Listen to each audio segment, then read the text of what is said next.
Espíritu Santo, que orientó, que inspiró la Sagrada Escritura, nos ayude a amarla, leerla, comprenderla, vivirla. Amén. Del Padre, del Hijo, del Espíritu Santo. Amén. Bueno, entonces estamos viendo la importancia del querigma en San Marcos como un proceso formativo, transfigurativo con Cristo. Entonces, tenemos los tres primeros textos, que es 1:1, 1:14 y 1:15. Entonces estamos viendo que en el 1:14 aparece el término querigma, que es anunciar o proclamar. ¿Qué dice 1:14? Después que Juan fue entregado, marchó Jesús a Galilea y proclamaba la buena nueva de Dios. Entonces acá tenemos este término querigma. Cuando nosotros hablamos aquí en 1:14, vamos a hacer el recorrido. 1:1 nos enseña, habíamos dicho también que vamos a equiparar evangelio igual querigma. Entonces veíamos en 1:1 que el evangelio es una persona, que es Jesús como Cristo y Jesús como Hijo de Dios. Veíamos cómo el Evangelio de San Marcos se organiza en dos niveles a partir de estos títulos. Vemos en el 8, 29 y 30 la confesión de fe de Pedro, que dice: tú eres el Cristo. Y en 15, 39 la confesión de fe del centurión romano, que dice: verdaderamente este hombre era Hijo de Dios. Luego, en el 1:14 tenemos el término querigma, pero tenemos entonces otras dos características importantes, y es que el evangelio es una acción. El evangelio es una acción. Y entonces, cuando hablamos de esa acción, veíamos un término que es erchomai.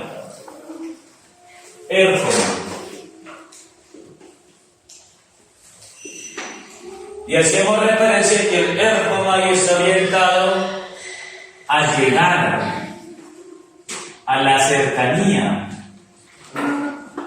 Por tanto, teníamos que el querigma es la presencia de Dios que llega a nosotros a buscarnos. Erchomai significa llegar, cercanía.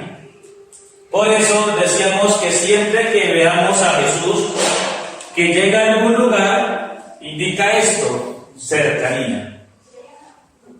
Y luego tenemos que el evangelio es una proclamación. Por tanto, al decir que es una proclamación, tenemos que el querigma, que el evangelio contiene un mensaje. De aquí tenemos entonces que el evangelio es la persona de Jesús y el mensaje de Jesús. El evangelio es las acciones de Jesús y las enseñanzas de Jesús. ¿Qué contiene el querigma? La persona de Jesús y las enseñanzas de Jesús. Eso nos dice 1:14. ¿Qué más tenemos nosotros en el 1:14?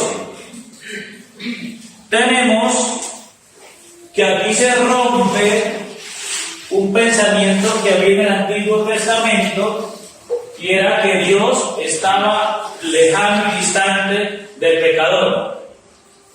Porque cuando nosotros vamos al texto de Levítico, que es el código, el que tiene todas las normas referentes a la santidad, vamos a darnos cuenta que se organiza entre lo puro y lo impuro, lo santo y lo profano. Y veíamos un término en el Levítico que era el Bein, que significa separar, apartar, dividir.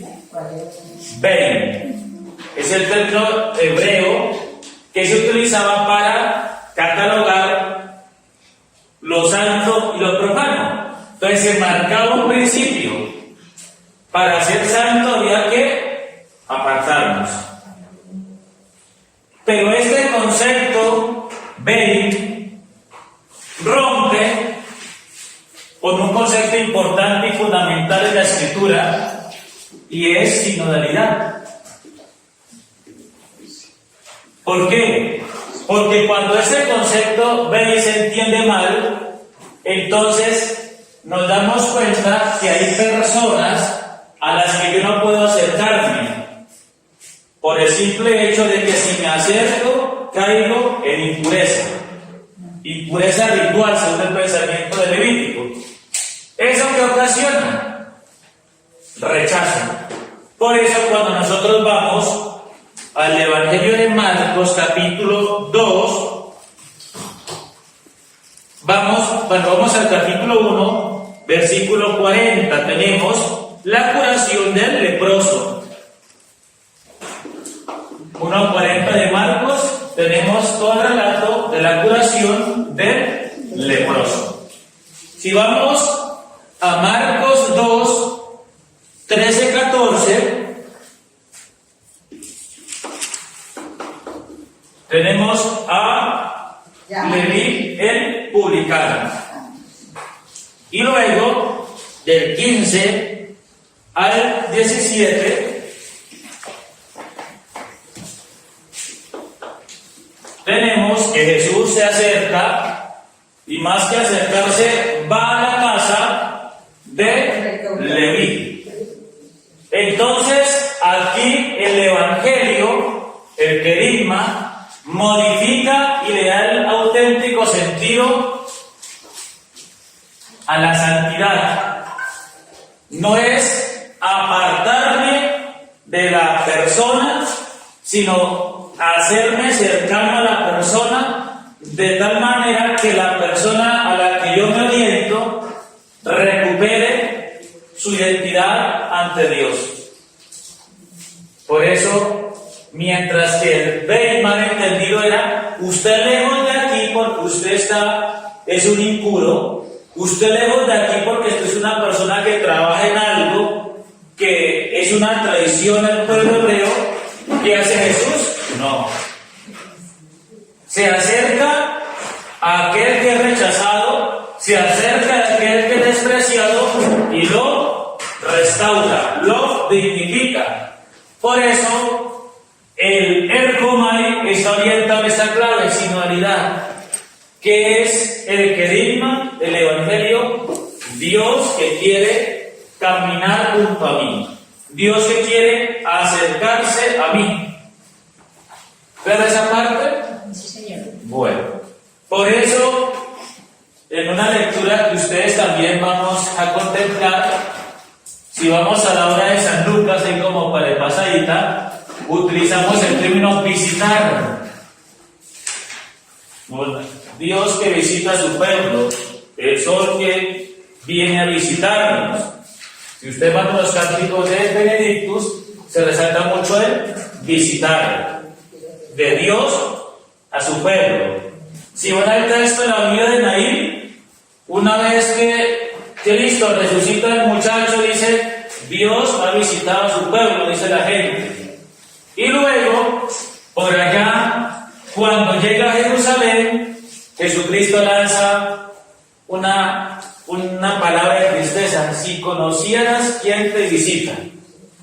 Por tanto, el querigma lo que me presenta es un Dios que viene a buscarme, un Dios que viene a brindarme su amor, un Dios que quiere que yo comprenda lo que valgo para Él.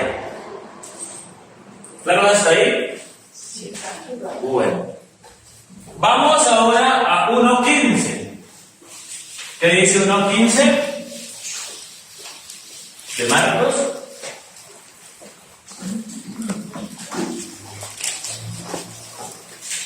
El tiempo se ha cumplido y el reino de Dios está cerca. Convertidos y creed en la buena nueva. Entonces vamos a tener varias características aquí. ¿Vuelvo a leer, por favor? El tiempo se ha cumplido y el reino de Dios está cerca. Convertidos y creed en el evangelio, en la buena nueva. Entonces, el tiempo se ha cumplido, el término es kairos. Kairos. El tiempo se ha cumplido. Kairos es un término griego que significa tiempo propicio para algo bueno. Pocas palabras puede ser. Tiempo propicio para algo bueno. ¿Qué me presenta Dios? Un tiempo propicio. ¿Para qué? Para comprender algo, y es que el Kairos es saber que antes que yo ir a Dios, es Dios el que viene a mí. Y entonces el Kairos es Dios que me presenta un tiempo de gracia. Lo que le da sentido al Kairos es la gracia. La gracia que Dios me ofrece.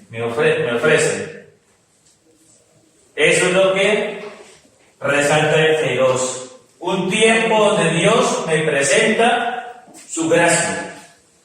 ¿Y qué es la gracia de Dios? La gracia de Dios es que Dios me invita a caminar junto a Él.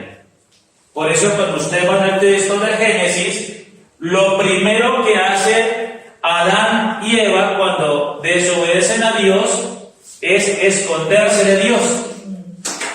Porque dice el texto, en las horas de la tarde, en la brisa de la tarde, cuando bajó Dios, ¿y a qué baja Dios? A dialogar, a encontrarse con sus criaturas, Adán y Eva. Esa es la gracia de Dios, el poder compartir con Dios. Y entonces, ¿qué hace el pecado? Hace que Adán y Eva se escondan. Luego vamos a ver que después de que convivían en el jardín del Edén, en estado de gracia, ¿qué hace el pecado? Hace que ellos tengan que salir del Edén y vivir en el desierto.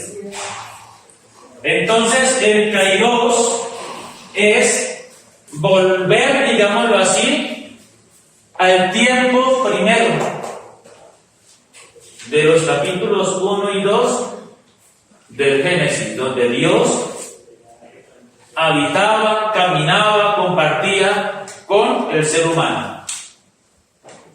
Pero resulta que ese Kairos, atentos, se caracteriza porque se anuncia o se vive en un tiempo de crisis. ¿Por qué? Porque recordemos que acá en 1.14 se ha dicho que Juan está en la cárcel. Juan fue encarcelado. Por tanto, este tiempo, este Kairos, irrumpe en un mundo que está en crisis. Si vamos al texto, es una crisis política, una crisis religiosa, una crisis social, una crisis de valores. Y entonces aparece la segunda parte. ¿Qué me ofrece el Kairos? Vuelvo a leer, por favor.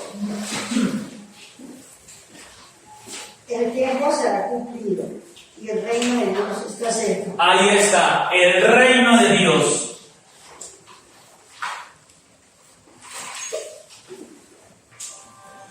El reino de Dios. Entonces, ¿qué me presenta el Kairos?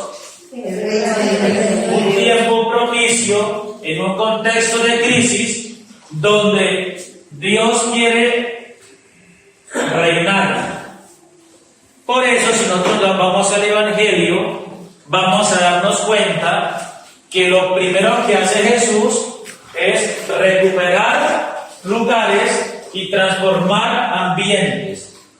Si vamos al 1:12 tenemos las tentaciones del desierto de Marcos. Recordemos que estamos sobre Marcos. ¿Ves qué hace en 1:12 Jesús? Va al desierto, y ese desierto que es tan simbólico para el pueblo, porque es el lugar donde el pueblo recuerda sus orígenes, el desierto del Sinaí. ¿A quién se encuentra? Al diablo. ¿Y qué hace Jesús? Lo derrota para que ese lugar se recupere. Luego, ¿qué encontramos? En 1:21, la sinagoga. ¿Y qué hay en 1:21? Un poseído. Y atentos de lo irónico, en el lugar de la palabra, porque la sinagoga es el lugar donde se ora, donde se predica la palabra, que encuentra un poseído. Luego en 1:29 tenemos la casa de la suegra de Pedro. ¿Y qué hace Jesús? Llega a la casa y sana. Recupera ese lugar y lo transforma. Luego en 1:32 tenemos multitud de enfermos. ¿Y qué hace Jesús? Los sanan a todos. Esa multitud de enfermos lo podríamos ubicar como en la calle. Encuentra una sinagoga, un poseído. Encuentra una casa, un enfermo. En la calle que encuentra multitudes de enfermos que acuden a él. En 1:40 tenemos un camino. Y en ese camino que encuentra un leproso. Luego en el capítulo 2 vuelve a aparecer una casa. Y en el capítulo 3 aparece, ¿qué aparece en el capítulo 3? El hombre mano paralizada. Y si nos damos de cuenta, en el capítulo 1 tenemos que lo que hay en la sinagoga es un hombre poseído por un demonio. En el capítulo 3 tenemos poseídos. Capítulo 3 no tenemos curación de un hombre de mano paralizada. No tenemos ya un poseído, pero tenemos un enfermo y tenemos algo peor que un demonio, tristemente, y es los fariseos que quieren con los herodianos matar a Jesús. Entonces, aparece ¿qué aparece acá? La crisis. ¿Por qué? Porque Cristo encuentra que la dificultad más grande para el querigma y el evangelio es la forma de pensar del ser humano. ¿Cómo vence a Cristo un demonio? Con una palabra fuerte. ¿Cómo calma a Cristo la naturaleza? Con una palabra fuerte. ¿Cómo sana un enfermo? Una palabra fuerte. ¿Cómo resucita un muerto? Una palabra fuerte. Por eso aparece lo que se llama los enemigos no humanos. Demonios, enfermedad, muerte y fuerzas naturales. Todas las vence con una palabra fuerte. Pero cuando llegamos a la dificultad humana, están los fariseos, los escribas, los sumos sacerdotes, incluso los propios discípulos, ya la cosa cambia. Porque algo que tiene este tiempo de gracia es que no viene a la fuerza. el Evangelio, el Kairos, el tiempo de gracia, el carisma, no es como una escopeta, es una oferta, una proclamación, un mensaje, donde Dios me dice, yo quiero reinar en su vida, yo quiero estar en su corazón, yo quiero que usted me permita entrar. Vuelva a leer por favor el texto 1:15. Y decía, ya se cumplió el plazo señalado y el reino de Dios se ha acercado. Vuélvanse a Dios y crean en la buena noticia. Está cerca. Recordemos, pero como hay esa referencia a llegar, cercanía. Y acá aparece el reino de Dios está cerca. ¿Por qué se dice está cerca y no está aquí? Porque aún Porque no ha pasado. No hay conversión. no. Porque el reino de Dios está aquí cuando primero se ha escuchado el querigma. Porque el querigma tiene dos consecuencias: conversión y fe. Supongamos el corazón de un ladrón. El ladrón tiene frente a sí a Jesús. Jesús está cerca del ladrón. Cuando Jesús da el mensaje, su mensaje, ese mensaje hace que el ladrón reflexione, recapacite y cambie. Y una vez que el ladrón ha recapacitado, entra en conversión. Cuando hay conversión, que es cambia la forma de pensar y de vivir, y hay un paso de fe, que es la adhesión a Cristo, ya no está cerca, sino ya está aquí. Es decir, el querigma la forma cuando se asume de verdad que pasamos del estar cerca al estar aquí. Por eso es tan importante comprender el querigma primero en nuestra vida, porque recordemos el peligro del queris, aquel hombre que lee un decreto, que proclama un anuncio, pero eso que él está proclamando y anunciando a él no le importa. Por eso cuando se asume el querigma, San Marcos quiere decir nada que ver con eso. Quien anuncia el querigma tiene que primero ser transformado, restaurado, convertido por el querigma. Ale, discúlpame, me recuerda las dos consecuencias del querigma. Ya vamos para allá. Entonces, vuelva a leer 1:15, por favor. Y ese tiempo se ha cumplido y el reino de Dios está cerca. Convertíos y creed en la buena nueva. Aquí aparece lo que su merced preguntaba: conversión y fe. Entonces tenemos dos momentos. Esa nueva ciencia. El querigma me presenta la presencia de Dios, que me ofrece un tiempo de salvación, un mensaje donde Él quiere hacer parte de mi vida, y entonces el querigma requiere dos respuestas: conversión y fe. Metanoia.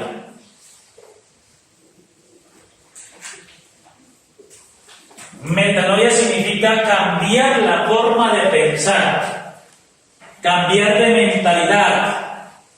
¿Por qué? Porque el reino de Dios no es con apariencias. Si nos damos de cuenta, es cambiar la mentalidad. Ese es el gran obstáculo del evangelio del querigma: cambiar la mentalidad. ¿Por qué? Porque uno a veces tiene pensamientos, ideas que uno cree que son infalibles. Lo que yo pienso así es. La forma tan cómoda como yo vivo, eso es.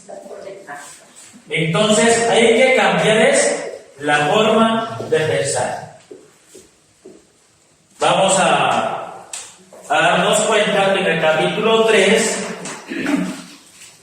lo que choca a los fariseos y herodianos que Jesús no se acomoda a la forma como ellos piensan.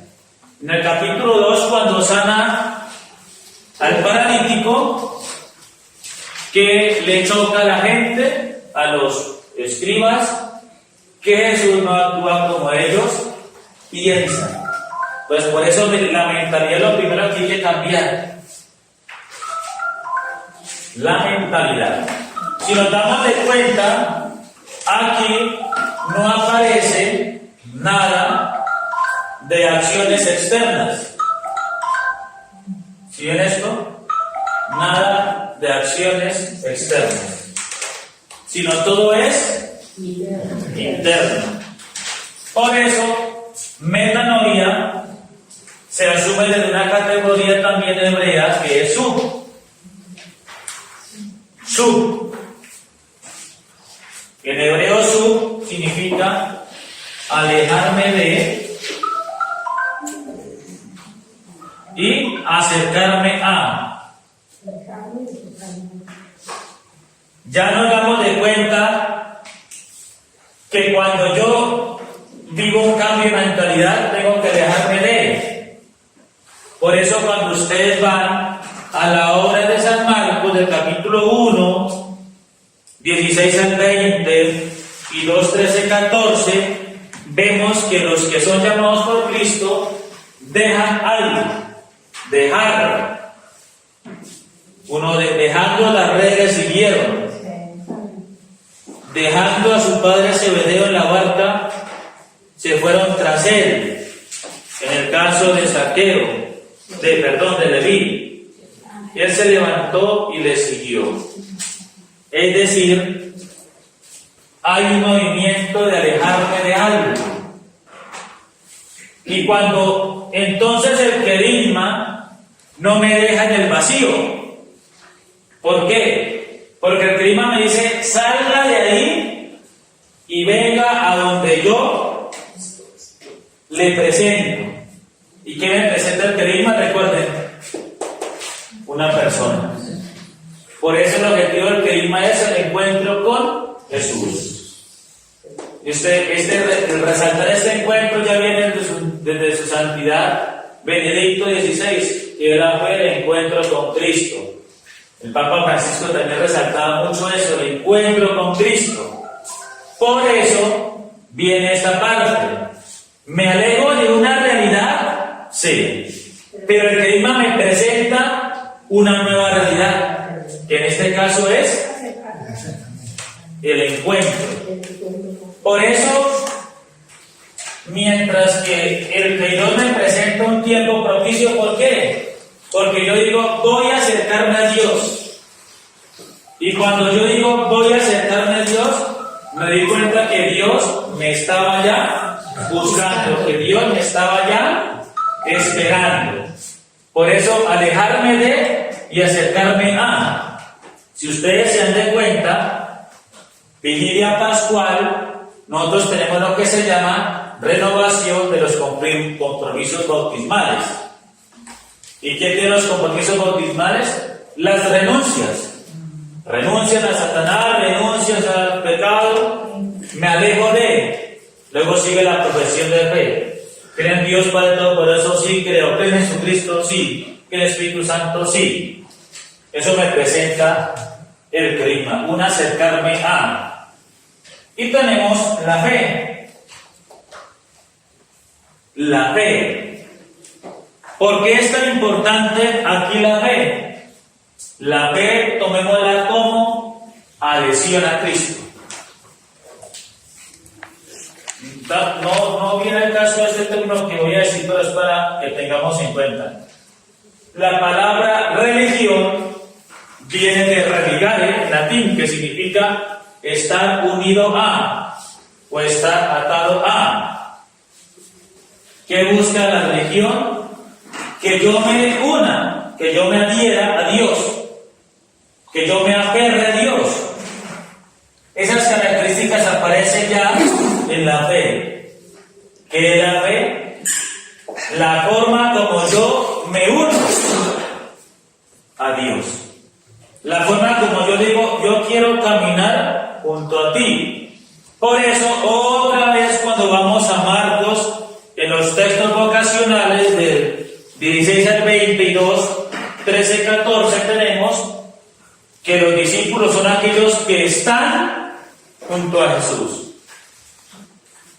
que están ahí. Si vamos al capítulo 3, versículos 13 y 14, vamos a darnos cuenta que el discípulo es aquel que está junto a Jesús, la cercanía. Ahora les pregunto, ¿qué es la fe? A veces decimos que la fe es creer, Creer en algo que no veo, pero recordemos lo que dice Lucas 2,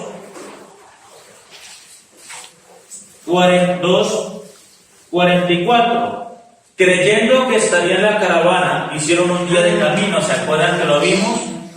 Y utilizamos el término nomizantes.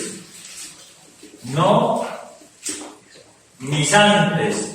Y veíamos que nomizantes es tal vez, posiblemente, yo creo que, un creo que carece de fundamento. La fe es todo lo contrario a este nomizantes. Asegurar, afirmar. Por eso la fe viene de emuná, que significa aquel en quien yo puedo confiar. Emuná, aquel que me sostiene, aquel en quien yo puedo confiar. Entonces tenemos que la fe en el mundo actual tiene una característica y es la certeza en la existencia de Dios. Si no tengo certeza de que Dios existe, ¿para qué cambio? ¿Para qué quiero encontrarme con Él? ¿Para qué asumo su mensaje? La fe es la certeza de que Dios existe. Y como existe, yo camino junto a Él. Ubiquémonos en el capítulo 8. Padre, la pregunta. Sí. El término que nos dice emuná, tiene que ser únicamente que a una persona, el término, o puede ser algún. Por el momento lo tomamos solo como una persona, porque cuando vamos al Nuevo Testamento aparece pistis o pistelgo, que significa alguien en quien yo confío, alguien a quien yo le creo. Por eso es que también el misionero se convierte en sujeto de fe. ¿Por qué? Porque si el misionero realmente vive según el proyecto de Dios, asume el proyecto de Dios, la persona que lo está escuchando le va a prestar mucha atención. Por eso dice, si vamos al texto del capítulo 16 de San Juan, dice Jesús, por los que van a creer a partir de la palabra de ellos. Porque el misionero se convierte en sujeto de confianza. Por eso es tan importante que el misionero esté impregnado, transfigurado en Cristo.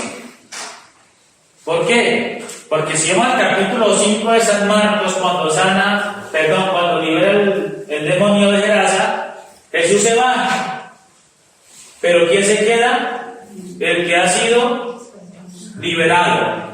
Y ese liberado se convierte en la presencia de Cristo en esa comunidad. ¿Por qué? Porque es digno de fe, digno de confianza. Entonces, es importante también la idoneidad del misionero.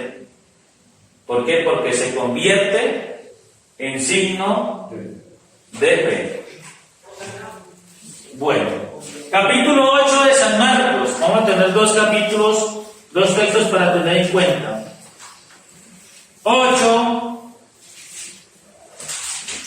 8:35. 8:35. Y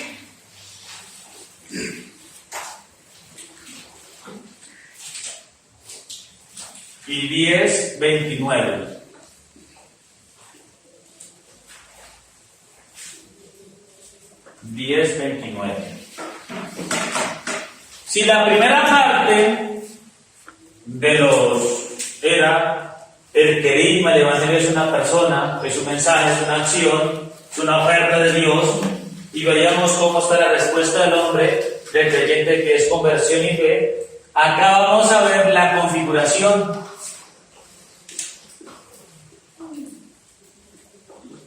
Pues para completar esta parte, vamos a hacer de cuenta, seguir un proceso discipular. En Pedro, Andrés, Santiago y Juan, para tener un poco con los 2 apóstoles. ¿Ellos tuvieron un encuentro con Cristo? Sí. Persona. ¿Ellos sintieron la cercanía de Cristo? Sí. Porque Él llega allá donde están pescando, donde Leví está trabajando. Cercanía. ¿Cristo les hace una propuesta? Sí. Síganme. ¿Ellos qué hacen? Conversión y fe. Dejan algo y fe. Se adhieren a Él, lo siguen. Entonces ahora sigue el momento de configuración. Es lo que vamos a ver. ¿Por qué? Recordemos que en la primera parte de San Marcos abundan los milagros. Del 1 al 8 abundan milagros. Hagan el ejercicio y miren cuántos milagros hay del 1 al 8, capítulo 1 al capítulo 8, cuántos milagros hay. Y del capítulo 9 al capítulo 14, cuántos milagros hay. Hagan ese ejercicio. Entonces, antes de ese capítulo, todo marcha aparentemente bien. ¿Por qué? Los discípulos ven milagros, los discípulos ven multitudes que siguen a Jesús, los discípulos ven que Jesús los defiende, los discípulos ven que Jesús calla a sus adversarios. Entonces dice, todo va bien. Pero en el capítulo 8 tenemos la primera crisis. La primera crisis. Antes Jesús les ha llamado la atención porque no comprenden, porque no entienden, porque les da miedo. Pero en el capítulo 8, después de la confesión del rey de Pedro, las cosas comienzan a cambiar. Vamos a ver el contexto. 8:31. Y comenzó a enseñarles que el Hijo del Hombre debía sufrir mucho y ser reprobado por los ancianos y sumos sacerdotes y los escribas, ser matado y resucitar a los 3 días. Hablaba de esto abiertamente. Tomándole aparte Pedro, se puso a reprenderle. Pero él, volviéndose, mirando a sus discípulos, reprende a Pedro, diciéndole: quítate de mi vista, Satanás, porque tus pensamientos no son los de Dios, sino los de los hombres. ¿Qué pasa en 8:35? Aparece toda una nueva invitación del 34, llamando a la gente, a la vez que a sus discípulos, les dijo: si alguno quiere venir en pos de mí, niéguese a sí mismo, tome su cruz y sígame.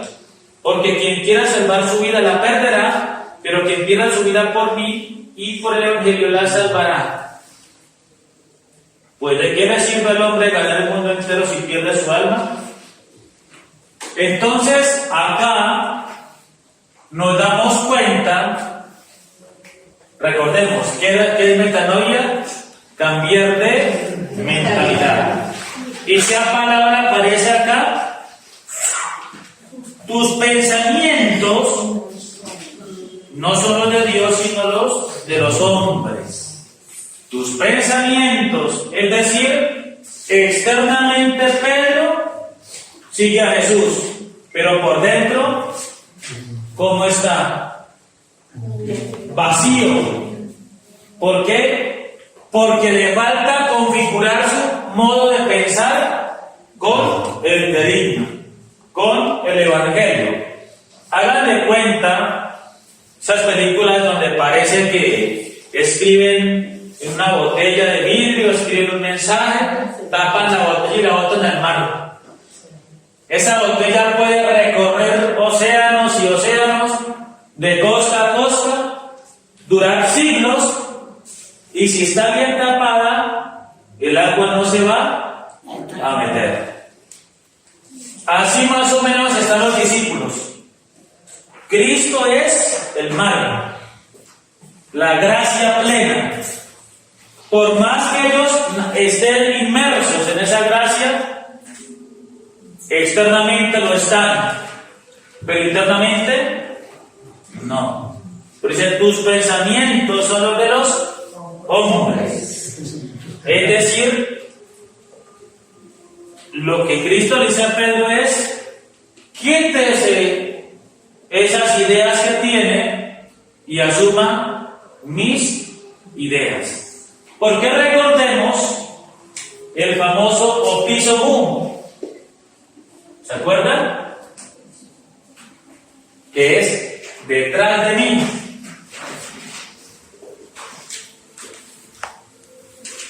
¿Dónde va el discípulo? Detrás de Cristo. Detrás de Cristo.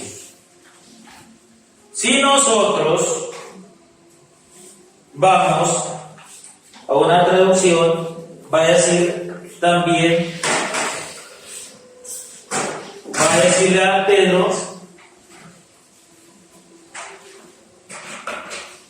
quítate de mi vista, Satanás. Otra traducción dice: ponte detrás de mí. Ponte detrás de mí. ¿Por qué? Si aquí está Cristo, el discípulo, ¿dónde va el discípulo? Acá, atrás. Pero ¿dónde se ha puesto Pedro con su forma de pensar? Es decir, Cristo le dice a Pedro: ocupe su lugar, no se vuelva obstáculo. ¿Y por qué Pedro se ha vuelto obstáculo? Porque le falta una conversión radical. ¿Dónde tiene Pedro esa conversión? En la noche de Getsemaní, cuando dice que rompe a llorar. Entonces, a veces nosotros vivimos un querigma externo, mas no interno. Vivimos bajo el principio del querix: anuncio, proclamo, predico, pero lo que yo predico, lo que yo proclamo por dentro, eso pasa como el famoso dicho que nos aplican a nosotros: el cura predica pero no aplica. Eso puede ser un gran error en el querigma. Anunciar contenidos, anunciar doctrinas, anunciar normas de vida, pero nosotros lejos. Hasta ahí dejamos por hoy.